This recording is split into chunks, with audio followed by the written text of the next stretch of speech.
Hello and welcome to coverage of the Super Sunday Series here from Renton, Washington. I'm Marshall Sutcliffe in the booth with Randy Bueller, and we are underway in the third round. Both of these players sitting at 2-0. Michael Bonde with Abzan, and I've already seen Citadel Siege out of his deck. We just did a quick flash over to him. He was in the secondary match. So I know he's got some power level there. And Calvin Kim, don't know what he's playing yet. Looks like Jeskai though. Ooh, this is a nice one. Jeskai Infiltrator to start things off. Card really surprised me at how good it is, and this is going to be an interesting spot to see if Calvin's going to attack with it. Michael Bonde does nothing on turn 3. He is representing kill shot in a pretty big way here. And Calvin definitely playing around it. He has no interest in attacking. So what's Michael's follow-up? Well, an Alabaster Kirin. The bad part here, though, for Calvin is that his Infiltrator is no longer unblockable, as it's got to be the only thing. So Michael's going to block the Infiltrator and take a couple of damage from the Misfire Adept. Actually take 3 damage, I should say.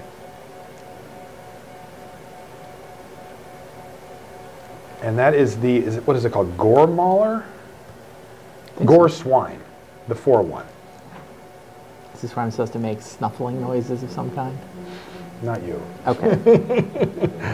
All right, so, but Michael's continuing to do nice things here. Wow.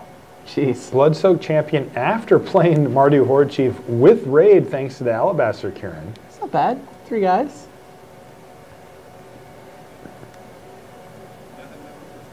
How many cards you got? He's like 4 or 5. I mean, he's got a grip. Calvin's still going to be thinking, I wonder if he actually has the kill shot.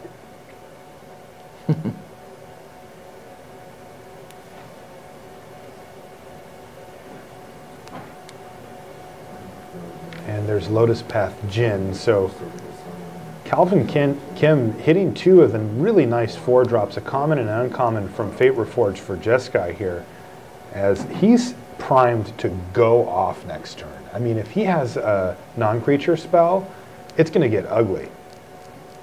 That Gore Swine can take to the skies thanks to the Windfire Adept. The Adept would be a 4/4. Lotus Path Jin is going to be a 3/4 with flying. If he can play 2 spells, it could just get out of hand. Curious to see how Bonde attacks this particular turn. Attack with Kirin. Block. And the follow-up play is an Abzan Guide all by itself. Kim says, sure. And is this the big turn here for Calvin? Crippling Chill? Crippling Chill would start things off nicely. Oh, it's a morph. I've never been so sad to see just a morph. Like, I was hoping for fireworks with some there. non-creature spells. I did. I wanted to. I won't lie. The Jeskai deck with 4 creatures somehow wants a non-creature now. Yeah.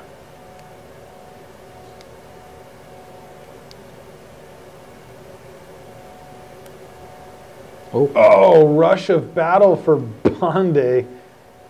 Oh no. 1, 2, 3, 4 warriors. Right. Wow. And we've seen this time and time again. Now Michael can just be fairly reckless with this attack because his creatures are at worst trading, and he's going to gain so much life that, you know, the type of plan that Calvin Kim's deck is trying to employ just gets stifled here. Calvin wants to try to do 12 damage in a turn, you know, something like that. And now Michael's going to be gaining, I don't know, what, 16, 19, no, some huge amount here. I believe it's 17. So doubling his life total. It's a Blood-Soaked Champion off the top of the screen, so.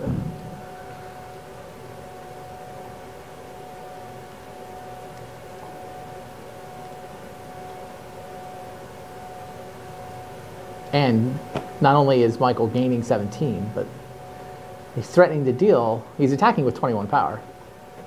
Right, that whole lethal attack thing also relevant here. I mean, obviously Calvin's got blockers, but yeah, he doesn't have great blocks. He can bounce off the flock. He can trade the Swine for the Token, the Champion, or the Horde Chief.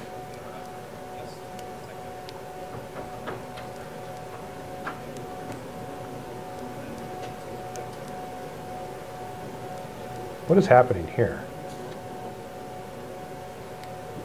I'm not sure. I mean, they went back to when the monastery flock got flipped. Yeah, maybe they're trying to decide if we had entered blocks or if it was too late here. Oh, did he start going to block before he flipped? Yep. So he does not have a flying blocker. Right. So it's clear what Calvin was trying to do, which is he was going to line up blocks, and he's like, wait, before I do my blocks, I need to make sure that my monastery flock is flipped up so that I can block with it. And I think that Michael is saying, well, are we already in blocks? Right. If you've started to hem and haw about how you want to do it. And the judge is going to clarify that for them here. I mean, it's not a huge deal. It basically, because he can flip after combat, or sorry, after declaring blockers, it just means he can't block a flyer. Yeah. It means he can't block Alabaster Kieran, which is a pretty reasonable block, right? It is, it is. Yeah, he could still trade it for the champion or the warrior token. But if the name of the game is soaking up damage for Calvin Kim and not trading, then yeah, it could definitely matter. And it looks like he is going to be able to block, okay. Yeah. So trade for Horde Chief, block the Kieran. What else you got?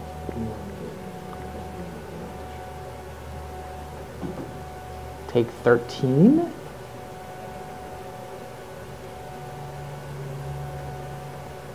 Take 13 doesn't sound right.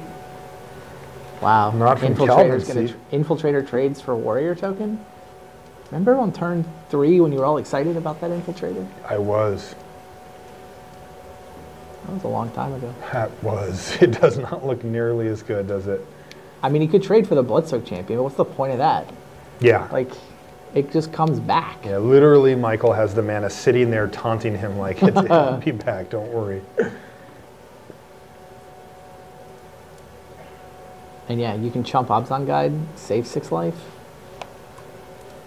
Doesn't really help you get ahead on board, though. Calvin's going to need to make a block here, though. He is this blocking sequence has taken a really long time. And it is a big one. I mean, he should take some extra time to make sure this is right, but this has been quite a while here, so he's going to have to come up with a game plan here fairly quickly.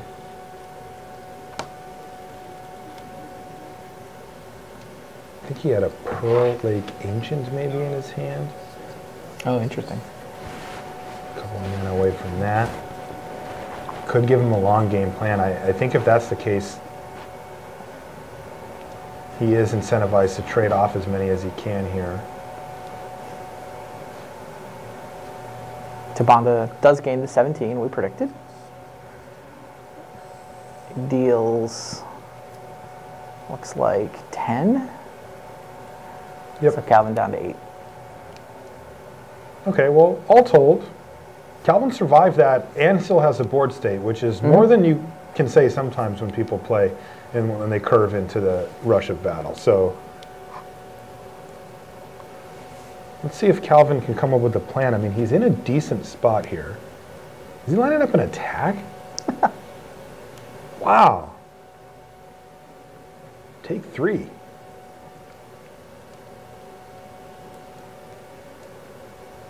Got another Gore Swine, no land. Sure, looks good to me. I mean, it's a little risky just because Michael has 4 cards in hand and can do something here, but I like it.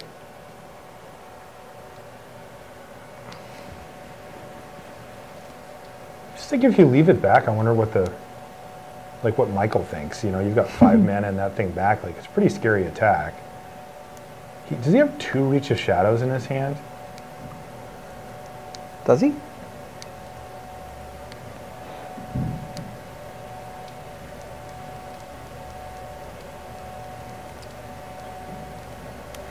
Yep, he sure does. And those are going to just decimate Calvin's board over the course of the next 2 turns. The good news for Calvin is that even through that, he only took 2 damage. Yeah. Michael's not interested in attacking with Abzan Guide. Right, doesn't want to trade it for that stupid swine. You know, when you're looking at that, you're just like, I'm not doing that. Deal with the pig later. Yeah.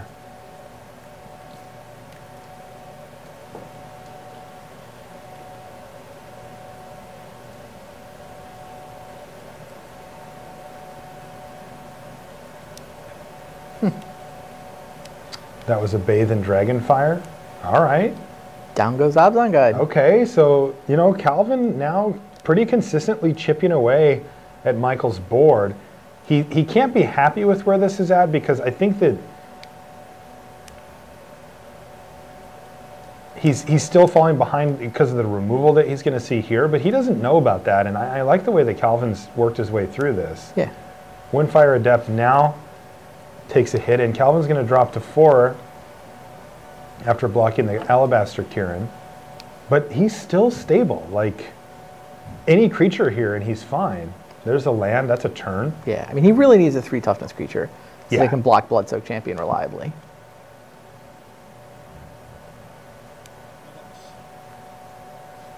And now these extra attacks, you know, from Calvin have now added up to 10. Huh, that's awkward. Morong River Prowler here can't block. I gave that card a pretty low grade.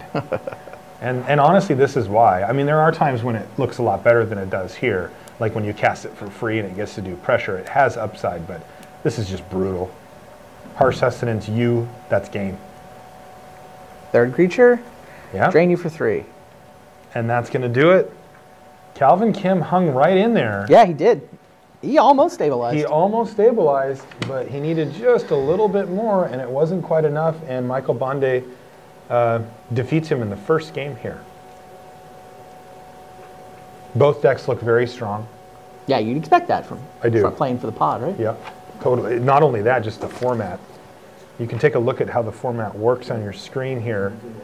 Basically, the players had 3 packs of sealed that they got to open, look at, kind of get an idea for where that pool wanted to go, and then they sit down and do a booster draft. It's like, and those cards are going to get combined into the other pool to make one deck of 40 cards, and it's like, yeah, I mean, I would say it's like Team Sealed Plus is kind of where I've come down on it. Like, I think these decks are a little better than the Team Sealed decks, but they're not, you know, these don't feel like block decks or anything like that, but I'll settle pretty cool on little Team format. Sealed Plus. Yeah, it's pretty cool. We should do this sometime, by the way. Sure. I don't know. It might be fun. Yeah, to apparently see some play at as a side event at Grand Prix. Steve Porter, Alan Hockman's running a Grand Prix. And you're not busy trying to qualify for next year's Super Sunday Series final. Yeah, there's a lot going on at Grand Prix. You and I are usually working. Yeah. That puts a dent in our sealed draft side event. Limited to pizza drafting late at night. Yeah, that's where we thrive. Rashad perked up at the mention of pizza draft. Rashad's a pizza draft veteran.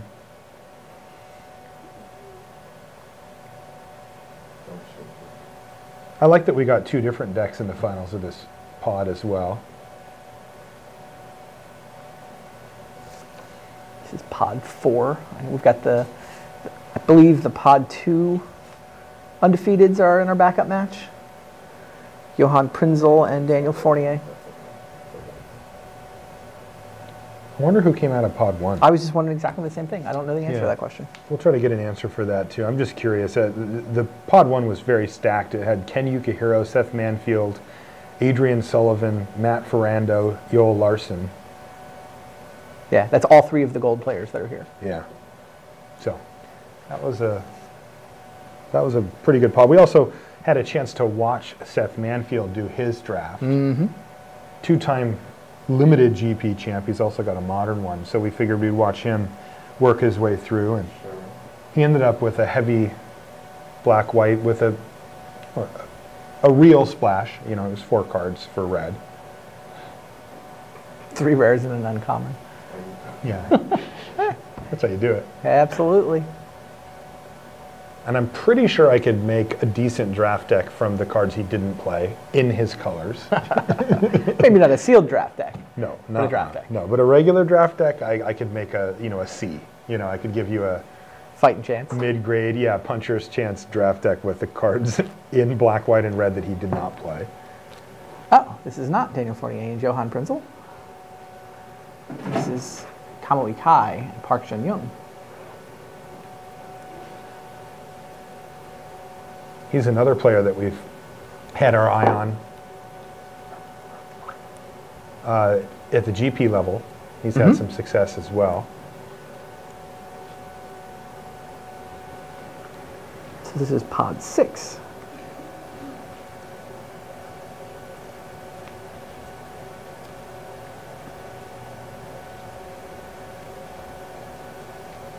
Kai is from the United States. Park is from Korea. Yeah, he's a GP champion from earlier last year.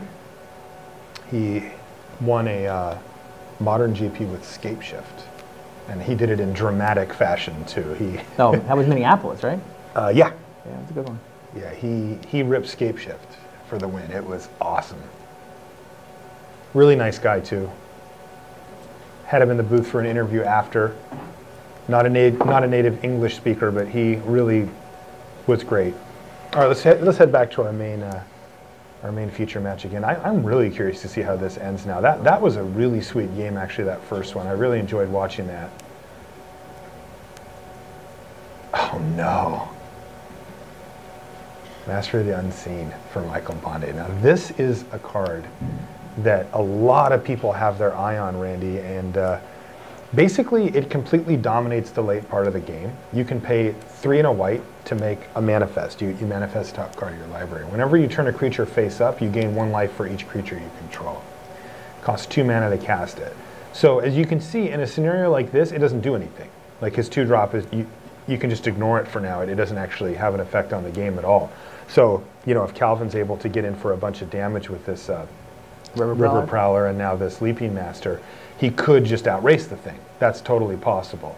But if Bonde can find any amount of time in the late game and start flipping up manifest creatures, he just gains a bunch of life and just buries Calvin in life gain and card advantage. So it's like its own engine at the cost of a card and a couple of mana.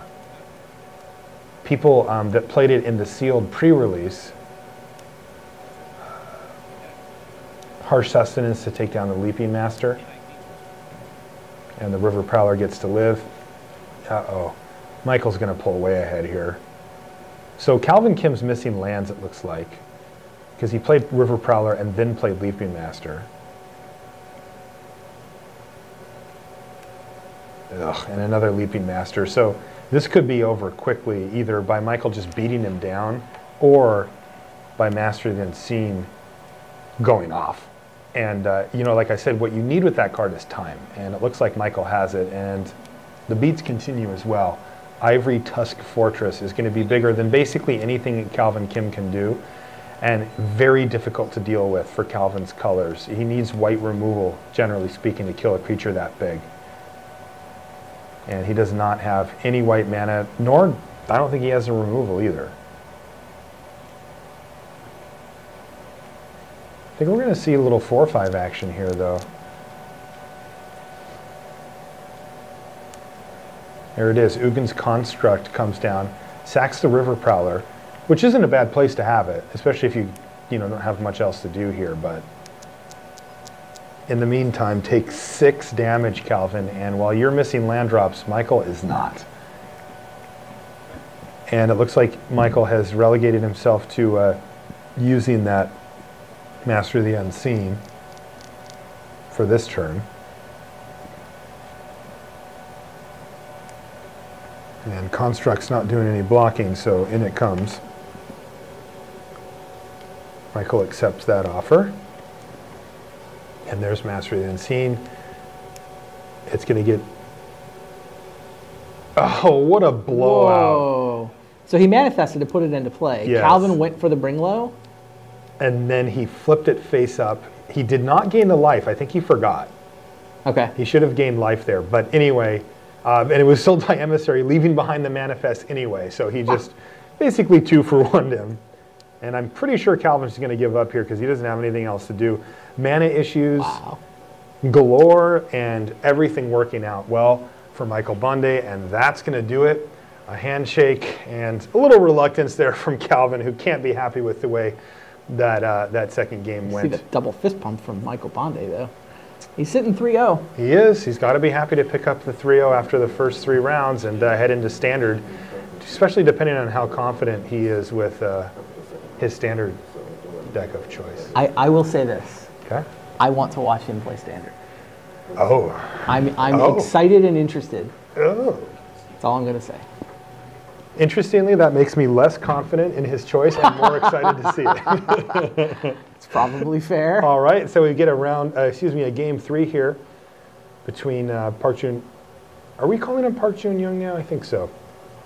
Usually we go last name first. Yeah, so. Park is the last name. Yeah, we were calling him Jun Young Park at the GP, so. Yep, so Park Jun Young against Kamui Kaye. Where's Kamui from? United States. U.S., do you know where he's from? No.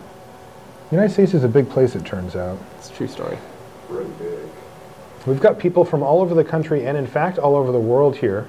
Yeah, I was listening to this conversation last round, actually. Yeah. As Boland was explaining, where did you qualify? Sacramento, it was like listening to the European view of California geography. Is that near this city? It's like, no, it turns out California's gigantic. Yeah, it turns out it's north of that. It's north of that, too. Yeah, it's not actually a very important city. I don't know why it's the capital of the state. Geography lessons are always fun. Yeah. And there's a lot of them to be had here. We really do have them from all over. Japan, Sweden, U.S., Denmark, Argentina. Korea. Australia or Austria. I don't know which one that actually is. What is AUS on ours? Is that Australia? I think so. I think so too. Not sure. Feet. Meanwhile, game 3, Feet of Resistance on Einak Bonkin, still good. New set came out, giving that guy +1/+1 and first strike as a surprise. You know what else is good is having a whole bunch of big creatures when your opponent has none. I guess he's got 1. Yeah, this is just a beating here.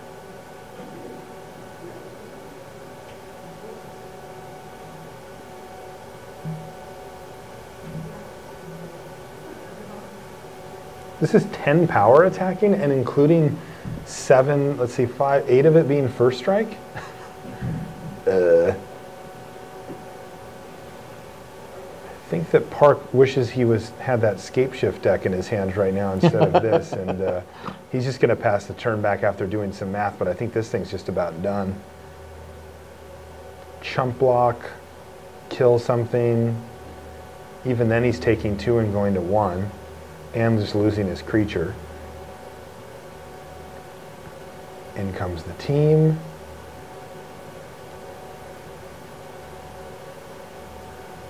Okay, reach shadows that guy. After jump blocking. After jump blocking, so he takes 2, goes to 1. And does he have a sweeper? Kamui doesn't want to play anything. Nope, not going to do it. And Park extends the hand, so Kamui Kaye, he 3-0s his pod.